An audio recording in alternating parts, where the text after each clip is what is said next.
Welcome back to my channel ঝটপট রান্না। আমি আপনাদের সাথে নুডলসের একটা মজাদার রেসিপি শেয়ার করব।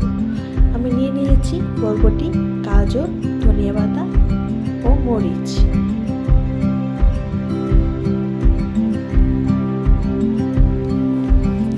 সবগুলো ধুয়ে কেটে নিয়েছি। তারপর কড়াই তেল দিয়ে বরবটিটা ভেজে নিয়েছি।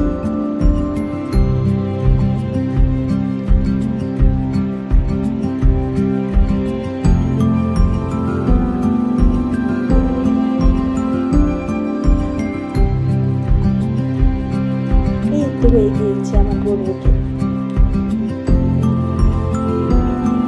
তারপর কড়াই পানি দিয়ে পানিতে দিয়ে দিয়েছি গাজর, কাঁচামরিচ আর স্বাদ মতো লবণ। যখন একটু হয়ে আসবে তখন নুডলস দিয়ে দিয়েছি।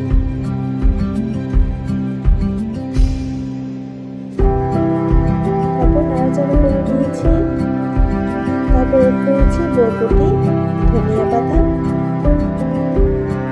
আবার একটু নাড়াচাড়া করে নিয়েছি। তারপর এড করেছি নুডলসের মশলা। ভালো করে নাড়াচাড়া করে নিয়ে হয়ে গিয়েছে আমার নুডলস। আপনারা বাসায় অবশ্যই ট্রাই করবেন।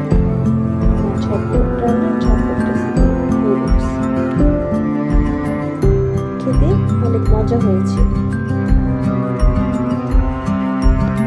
ধন্যবাদ।